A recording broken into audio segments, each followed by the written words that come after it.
আওয়ামী লীগ যে ভুল কাজগুলো করছে, যে কঠিন ভাবে অন্যায় কাজগুলো করছে, সেই কাজগুলো যদি বিএনপি করে একই রেজাল্ট আসবে, রেজাল্টের কোনো বেশ কম হবে না, এক রেজাল্ট আসবে। স্পেসিফিক্যালি আপনার ব্যক্তিগত অভিমত মার্কিন বাণিজ্য চুক্তি বিষয়ে, যেটি আসলে বাংলাদেশকে ভয়ঙ্কর একদিকে নিয়ে যাচ্ছে কিনা বা আমাদের সার্বভৌমত্ব বিকিয়ে দেওয়া হচ্ছে এমন কথাবার্তা উঠেছে, তার সঙ্গে আপনি একমত কিনা? যেটি ডক্টর ইউনূস এটা হলো 1757 সনের 23 জুনের পরে রবার্ট ক্লাইভের সঙ্গে মীর জাফরের যে চুক্তি, এটার যে রেজাল্ট বাঙালির জীবনে আনছিল, বাংলার জীবনে আনছিল, ওই ইউনূস সাহেবের সঙ্গে আমেরিকার চুক্তি একই রেজাল্ট আনবে যদি এই চুক্তি সম্পর্কে আমরা সচেতন না হই এবং প্রতিকার না করি।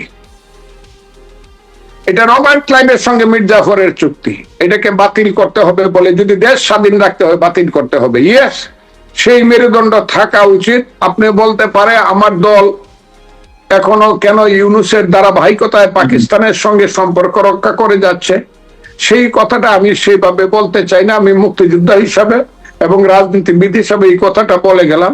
পাকিস্তানের সঙ্গে অতিরিক্ত সম্পর্ক আমাদেরকে পিছনে টেনে নিয়ে যাবে, আমাদের জাতিকে অন্ধকারের দিকে নিয়ে যাবে। খুব ক্লিয়ার। পাকিস্তানের সঙ্গে সম্পর্ক রাখার একটা কারণ হইল একটা সাম্প্রদায়িক মনোভাবকে জীবিত করে রাখা, বাংলাদেশের কিছু অবুঝ ভোটারদের, অবুঝ মানুষের একটা সমর্থন পাওয়া। আপনি সাহসের সঙ্গে নানান ধরনের কথা বলে যাচ্ছেন, বিশেষ করে মুক্তিযুদ্ধ ইস্যুতে, এটি আর নতুন করে কিছু বলার নেই।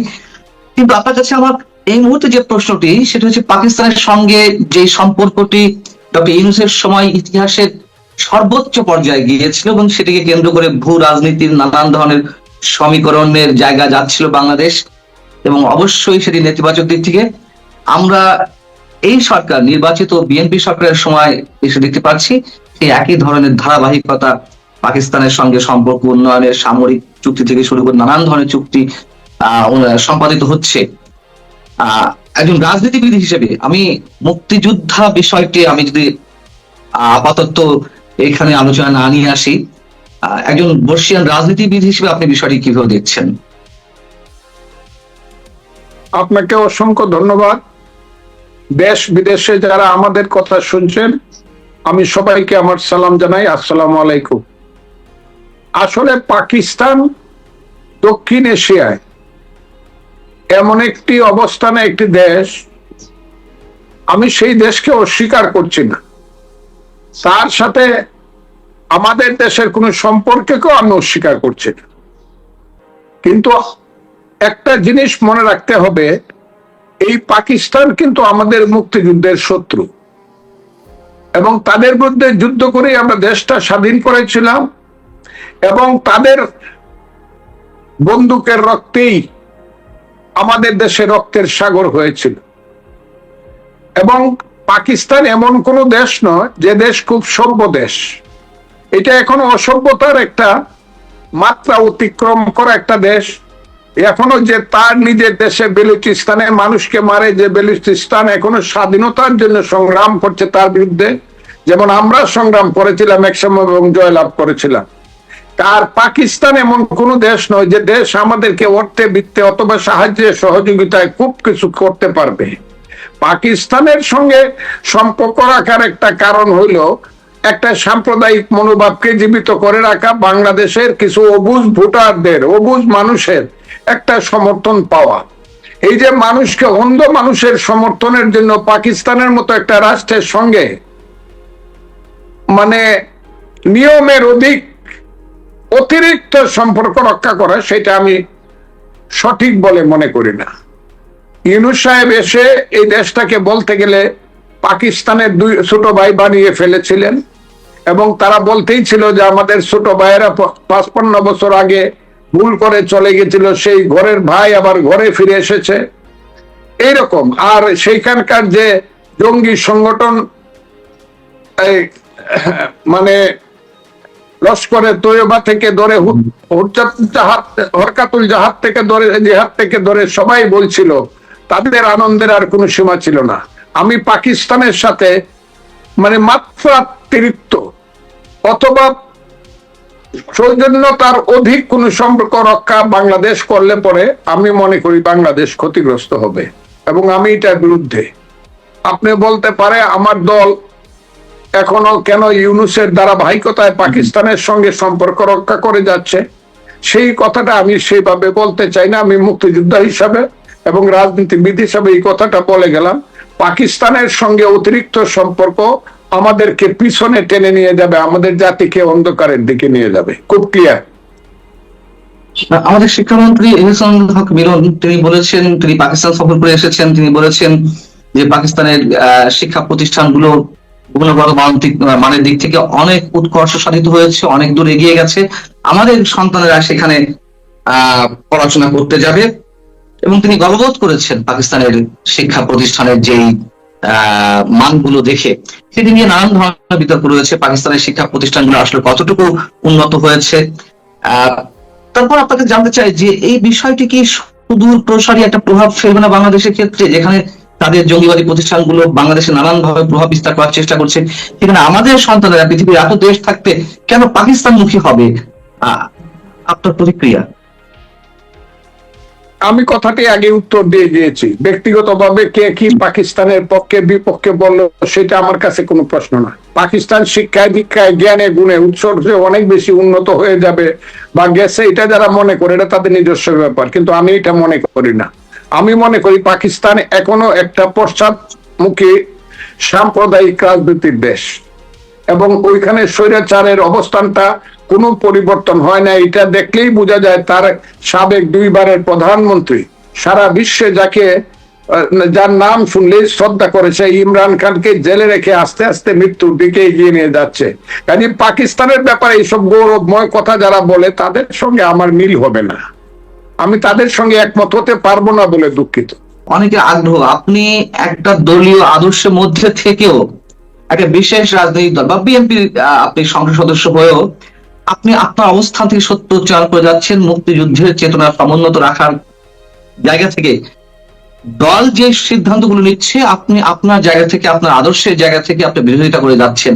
অনেকে মনে করেন যে এর দ্বারা আপনি অনেক ধরনের ক্ষতির সম্মুখীন হতে পারেন, হয়তো কোনো কোনো ক্ষেত্রে আপনাকে খেসারত দেওয়া হয়েছে, এবং এখনো পর্যন্ত সেই খেসারত গুলো মাথায় নিয়ে আপনি দলীয় আদর্শ ঠিকই আপনি সমন্বয় রাখছেন, কিন্তু জাতীয় ক্ষেত্রে বাংলাদেশের ক্ষেত্রে আপনি আপনার ব্যক্তিগত জায়গা থেকে আপনার নীতিবোধ গুলো আমাদের সামনে তুলে ধরছেন। আপনি কোত্থেকে মানে কোনো ধরনের আশঙ্কা ভবিষ্যতে করছেন কিনা যে এর মাধ্যমে আর নতুন করে কোনো খেসারত দিতে হতে পারে? এটা আমার খেসারত দেওয়ার তো কি আছে? ফজলুর রহমান এটা খেসারত দেওয়ার কিছু নাই। মনে করেন আমি এমপি মন্ত্রী কিছুই হইলাম না, কিন্তু আমি একটা ফজলুর রহমান, এই নামটা তো নাকি কেউ মুছে দিতে পারবে না। এক দুই হইল, আমি একসময় আওয়ামী লীগ করতাম, কিন্তু আওয়ামী লীগ মুক্তিযুদ্ধের আদর্শ যতদিন পর্যন্ত কিছুটা রক্ষা করতে পেরেছিল আমি তাদের সঙ্গে ছিলাম, কিন্তু আওয়ামী লীগ যখন হাইব্রিডদের মাধ্যমে পরিচালনা মুক্ত অর্থনীতির নামে লুটেরা অর্থনীতির সমর্থন দিয়ে দিল, তারপর থেকে আস্তে আস্তে আমার সঙ্গে তাদের দূরত্ব বাড়তে শুরু করলো। যখন আওয়ামী লীগের নেত্রী সভানেত্রী শেখ হাসিনা প্রস্তাব নিলেন জামাতের সঙ্গে 95 সনের শেষ দিকে যে তত্ত্বাবধায়ক সরকারের প্রশ্নে এক মঞ্চে আন্দোলন করবেন, একসাথে আন্দোলন করবেন, তখন কিন্তু সালাউদ্দিন কাদের চৌধুরী আওয়ামী লীগের সঙ্গে ছিলেন ওই আন্দোলনে, মওদুদ সাহেব জাতীয় পার্টি হিসাবে ছিলেন।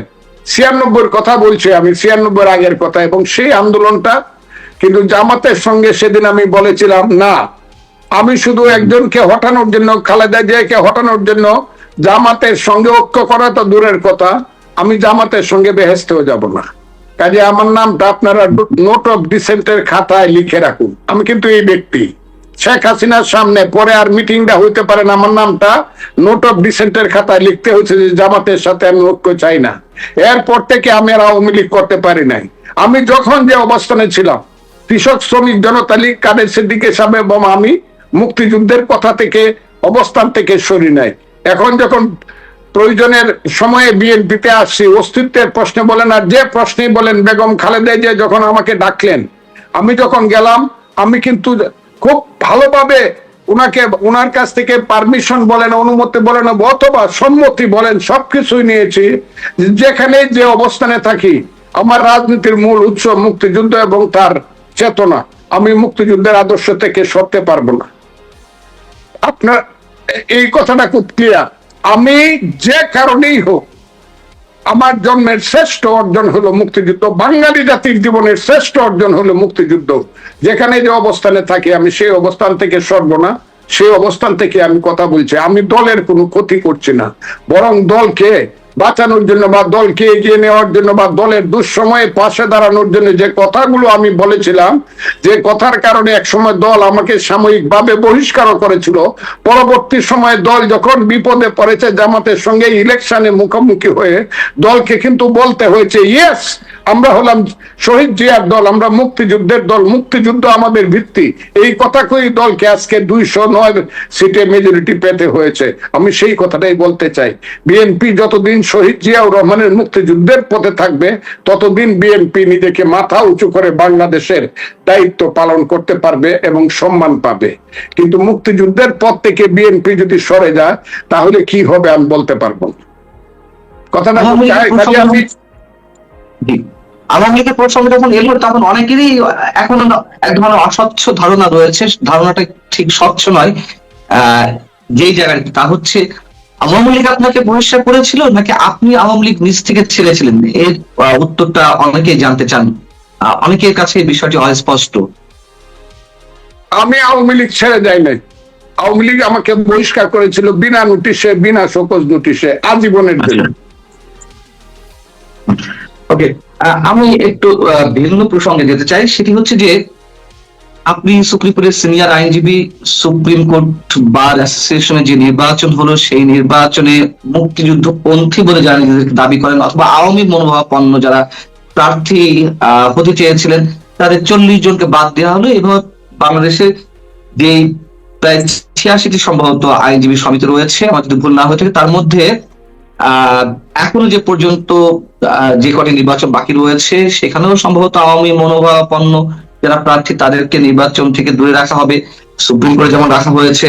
এবং সুপ্রিম কোর্টের ইতিহাসে এই প্রথমবারের মতন আওয়ামী পন্থী আইনজীবীদেরকে নির্বাচন থেকে বের করে দেওয়া হলো। আমি যদি একটু আপনাকে ধরিয়ে দিই যে বিএনপি মানে আওয়ামী লীগের 16.5 বছরের শাসন আমলে বিএনপি নেতা কর্মীরা অনেকভাবে নির্যাতিত হয়েছে, এটা সত্য কথা। যে জুলুম, হরিয়া ইত্যাদি ইত্যাদি। নির্বাচনেও তাদেরকে নানান ভাবে পরাস্ত করা হয়েছে, নির্বাচন থেকে দূরে রাখার চেষ্টা করা হয়েছে। কিন্তু সুপ্রিম কোর্টের মতো জায়গাতে এমন রেকর্ড তারা করতে পারেনি যে বিএনপি মনোভাবাপন্ন প্রার্থীদেরকে বাইরে রাখবে, যেটি এবার হলো। এর মধ্য দিয়ে কি আবারও সেই আওয়ামী পথে যাচ্ছে বিএনপি? আপনার কি মনে হয়? আমি আপনাকে বলি, এই কাজটি, এই দুষ্কর্মটি, আমি বাংলাতে আবারও বলি, দুষ্কর্মটি কিন্তু প্রথমে শুরু করেছে আওয়ামী লীগ। আমি আওয়ামী লীগে যাদের সঙ্গে আমার কথা হতো তাদেরকে বলতাম, অনেক সময় আওয়ামী লীগের প্রায় উকিলদের বেশিরভাগের সঙ্গে আমার কথা হতো, তাদেরকে বলতাম এটার জবাব, এইটার কিন্তু পরিণতি একদিন ভালো হবে না, তোমরা এইসব কাজ করো না, ফেয়ার ইলেকশন করো, সুপ্রিম কোর্ট গুলোতে ফেয়ার ইলেকশন করো। কারণ আমরা আইনজীবী, আমরা আইনের শাসনে বিশ্বাসী, আমরা বিচার বিভাগের স্বাধীনতা চাই, গণতন্ত্র চাই। আমরাই হইলাম এই দেশের শ্রেষ্ঠ গণতন্ত্রী কমিউনিটি। তোমরা বিএনপি কে ইলেকশন করতে দেও, দিয়া ইলেকশনের 3 দিন আগেই তাদের কাউকে কাউকে পুলিশ দিয়ে দৌড়াইয়া বাড়ি পাঠায় দেওয়া হয়, আর ইলেকশনের দিন পিটাইয়া রাস্তায় ফেলায় আবার তাদের নামে কেস দেওয়া হয়, দেখানো হয় যে আওয়ামী লীগ বুটে পাস করে গেছে। এখন ডিগ্রিটা আর একটু বাড়ছে, বিএনপি একটু বুদ্ধিমান, কাজে তাদের ডিগ্রিটা একটু বাড়ছে যে মারামারি করে লাভ নাই, তোমাদেরকে ইলেকশনই করতে দিব না। ওরা ইলেকশন করতে দিয়ে মারামারি করে বাইর করে দিত, ইলেকশনের রেজাল্ট দিত না আওয়ামী লীগকে পাস করলেও, আর এরা ইলেকশনই করতে দেয় না। এটা ডিগ্রির পরিবর্তন হয়েছে, কোনোটাই ভালো না। দুইটাকে আমি নিগেট করি, দুইটাকে আমি অস্বীকার করি এবং দুইটাকে ঘৃণা করি বলবো। এখনো ঘৃণাটা শুরু হয় নাই। এই কাজ করলে পরে ওই যে স্বাধীনতা বিরোধী শক্তির সামনে চলে আসবে, এটা কিন্তু খুব অ্যালার্মিং।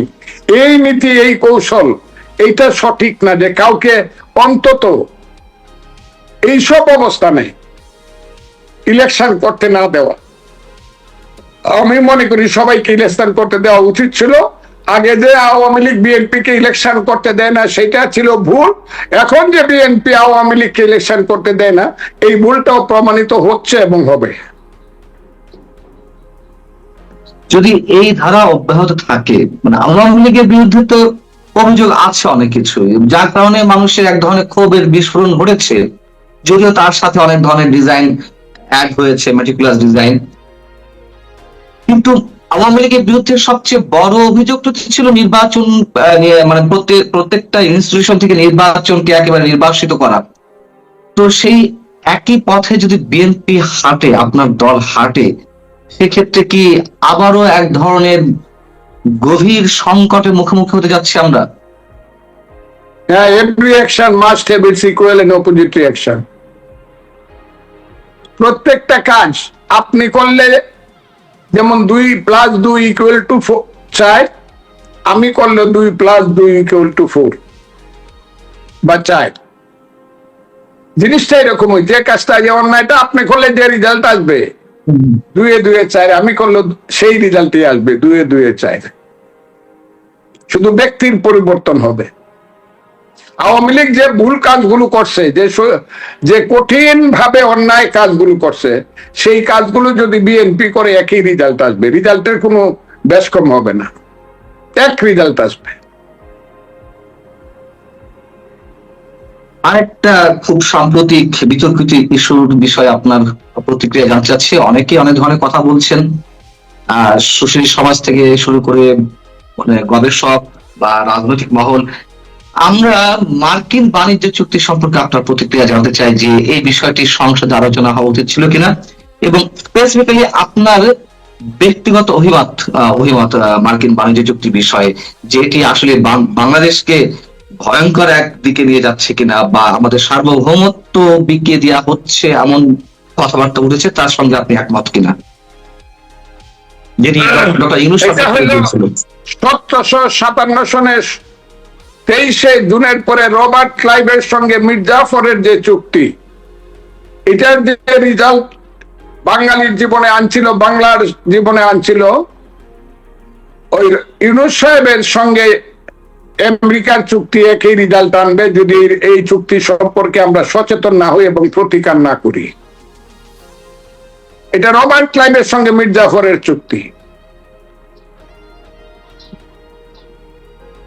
এটাকে সংশোধন করতে হবে, সংশোধন না শুধু এটাকে বাতিল করতে হবে, বলে যদি দেশ স্বাধীন রাখতে হয় বাতিল করতে হবে। ইয়েস, সেই মেরুদণ্ড থাকা উচিত। আমেরিকাকে যে বলতে পারবে যে আপনার দেশ একটা অনির্বাচিত এডেন্টিম সরকারের সঙ্গে আপনারা যে চুক্তিটা করেছিলেন সেইটা আমরা পুনর্মূল্যায়ন করতে চাই, আমরা পুনর্বিবেচনা করতে চাই, let us sit in the table. কিন্তু তার কি কোনো সম্ভাবনা আছে? বিএনপি তো সেটি এগিয়ে নিয়ে যাচ্ছে। আমি এটা বলতে পারবো না, আমি ওই লেভেলের আমি লোক না। সম্ভাবনা আছে কিনা এই কথাটা, কিন্তু সম্ভাবনা টেবিলে বসা উচিত এটা আমি জানি, কিন্তু আমি হবে কিনা এটা আমি জানি না, কারণ আমি ওই লেভেলের লোক না দলের। কেন আপনি ওই লেভেলের লোক না, সেটা তো আমরা খুব ভালো করে জানি। যাই হোক, সে বিষয়ে কোনো মন্তব্য করবো না। আরেকটি যে বিষয়, যেটি মহামারী আকারে দেখা দিয়েছে, হামে যেভাবে শিশুরা আক্রান্ত হয়ে একের পর এক মৃত্যুর কোলে ঢলে পড়ছে, ডক্টর ইউনূসের ভুল সিদ্ধান্ত, ডক্টর ইউনূসের খামখেয়ালি পাড়ার সিদ্ধান্তের কারণে আজ সারা বাংলাদেশ একটা গভীর সংকটে। কিন্তু সে বিষয়ে যখন সারা দেশ থেকে, একেবারে সচেতন নাগরিক থেকে শুরু করে বিভিন্ন অভিজ্ঞ মহল থেকে এমন দাবি উঠছে যে ডক্টর ইউনূস সহ তার স্বাস্থ্য উপদেষ্টা নূরজাহান বেগমকে বিচারের মুখোমুখি করতে হবে তদন্ত সাপেক্ষে, আমরা সরকারের মধ্য থেকে তেমন কোনো উদ্যোগ দেখতে পাচ্ছি না। এতবার একটি ভয়ঙ্কর সংকটের মুখেও আপনার আবেদনটা কি থাকবে, আপনি সরকার দলীয় সংসদ সদস্য হওয়া সত্ত্বেও? না, আমি মনে করি যে ইউনূস সাহেব 18 মাসে যা করেছেন এটা দেশের বিরুদ্ধে করেছেন। এক সময় আমি তার পক্ষে ছিলাম, সেই কারণে আমি তওবা করছি, অনেক আগেই করেছি, যে উনি অনেক উঁচু মাপের মানুষ, 10টা প্রধানমন্ত্রীর চেয়ে উনি অনেক বেশি সম্মানিত। কিন্তু এখন আমি বুঝতে পারছি যে না, কথাটা সঠিক নয়। ইউনূস সাহেব যা করেছেন এবং তার সরকার যা করেছে, এই ব্যাপারে হিসাব নিকাশ হওয়া দরকার। এবং হিসাব নিকাশ হলে অনেক ভাবে মানে মানুষ তুলনা করবে যে 15 বছরের ফ্যাসিস্ট শাসন বা স্বৈরাচারী শাসন আর ইউনূসের 18 মাসের শাসনের মধ্যে কোনো পার্থক্য আছে কিনা, কোনটা কম বেশি এটা তখন হবে, মানে বিবেচনায় আসবে মানুষের, তখন মানুষ বুঝতে পারবে। ইউনূস সাহেব দেশের ক্ষতি ছাড়া কোনো ভালো করে নাই তার সরকার। তারা চুরি চুট্টামির থেকে ধরিয়া, মদ থেকে ধরিয়া, তারা এই দেশে লুটপাট করার থেকে ধরিয়া 3 মাসে একজন প্রাইভেট সেক্রেটারির মন্ত্রীর প্রাইভেট সেক্রেটারি 300 কোটি টাকা চুরি করার থেকে ধরিয়া, এই চোর চোরটাদেরকে নিয়ে, মদকারীদেরকে নিয়ে এবং বেআইনি ভাবে এই দেশে যে রাষ্ট্রটি চালিয়েছে এর একটা হিসাব, 18-19 মাসের একটা হিসাব আমাদের সরকার নিবে বলে আমি মনে করি, নেওয়া উচিত। যদি না নেয় তাহলে বিচারের বাণী নীরবে নিবৃতে কাঁদে, এই কথাটি হয়তো বা আমাদের বেলায় সত্য হবে। আপনি নিজেও ডক্টর ইউনূস সম্পর্কে খুব ভালোভাবে জানেন এবং 18 মার্চ তো আপনি মানে প্রথম দিকে ডক্টর ইউনূসের প্রশংসা করলেও আপনি মানে খুবই দ্রুত আপনার যে গভীর চিন্তা ভাবনা সেই জায়গা থেকে আপনার দৃষ্টিভঙ্গি বদলে গিয়েছিল এবং শুরু থেকেই আপনি ডক্টর ইউনূসের নানান কাজে বিরোধিতা করে আসছেন এবং অনেক কাজে প্রত্যক্ষ সাক্ষী এবং তার শাসনের অন্যতম শিকার আপনি নিজেও হয়েছেন। আপনার উপরে মব সৃষ্টি করার চেষ্টা করা হয়েছিল, আপনাকে নানান ভাবে হুমকি ধামকি দেওয়া হচ্ছিল ডক্টর ইউনূসের প্রচ্ছন্ন এক ধরনের সমর্থনে। আপনার বিষয় নয়, সারা বাংলাদেশকে যে জায়গায় নিয়ে গেছে, আপনি যদি বিচারকের আসনে বসতেন, এটা একটা হাইপোথেটিক্যাল কোশ্চেন হচ্ছে আমি জানি, তারপরও আপনি যদি বিচারকের আসনে বসতেন, আপনি ডক্টর ইউনূসের বিচারটা কিভাবে করতেন? আমি যদি বিচারের আসনে বসতাম, আমি তো বসিনি, আমি তো একটা রাজনৈতিক দলের সদস্য এখনো আছি। হাইপোথেটিক্যাল কথাটা আমি নাই বা বললাম। আমি বিচারের আসনে না, আসলে বিচার যদি দেশে থাকতো তাহলে খুব সঠিক বিচারটা বিগত 18 মাসের সরকারের হতো। যদি রিয়েল বিচার বিভাগ, যদি বিচার ব্যবস্থাপনা অথবা বিচার বিভাগের স্বাধীনতা যদি থাকতো, আইনের শাসন, তাইলে 18 মাসের সরকারের অবশ্যই বিচার হতো। কিন্তু বাংলাদেশ, এটা দুর্ভাগ্যজনক, যে কারণে 30 লক্ষ লোক জীবন দিয়ে একটা দেশ সৃষ্টি করছিল, আমরা তার এটা শুধু স্বপ্নেই দেখছি বা আমাদের স্বপ্নই রয়ে গেল, বাস্তবতা এখনো আসেনি। কবে আসবে আমি জানি না। যে এই দেশে এমন একটা শাসন ব্যবস্থা আসা দরকার, এমন একটা দল ক্ষমতা আসা দরকার। আমাদের দলে যে ক্ষমতায় আসছে, প্রধানমন্ত্রী বলছে এটা আমাদের ক্ষমতা না, এটা আমাদের দায়িত্ব। সেই দায়িত্বটা পালন করা দরকার এবং দায়িত্ব পালন করতে হলে নীতিগত অবস্থানটা একদম ক্লিয়ার হওয়া দরকার। সেই নীতিগত অবস্থানটা ক্লিয়ার না হলে সম্পূর্ণ দায়িত্ব পালন করা হবে না। আমি এই কারণেই বলি, এই দেশটা মুক্তিযুদ্ধের পথে, মানুষের মুক্তি সংগ্রামের পথে যদি চলে তাহলে সবকিছু ঠিক হবে। এছাড়া এই দেশে ওই প্লাস মাইনাস, আমি ওই দিনও বলছি, আজকেও বলি, অ্যাডজাস্টমেন্ট এন্ড কম্প্রোমাইজ করতে হবে। কিন্তু সেই অ্যাডজাস্টমেন্ট এন্ড কম্প্রোমাইজ, আমার 10 কেজি দুধ আছে আর আপনার কাছে 250 গোবর আছে, দুইটা মিক্সচার করে একসাথে খাওয়ার নাম কিন্তু অ্যাডজাস্টমেন্ট এন্ড কম্প্রোমাইজ না। কথাটা কি আপনি বুঝছেন? আমার 10 কেজি দুধ আছে, সেটা আপনি বললেন যে আমার 250 গ্রাম একটু গোবর মিশায় নেন, দুইজনে মিলেমিশা খাই, এটা হবে না। মিলেমিশা খাইতে হবে। আমার 10 কেজি দুধের মধ্যে আপনিও 10 কেজি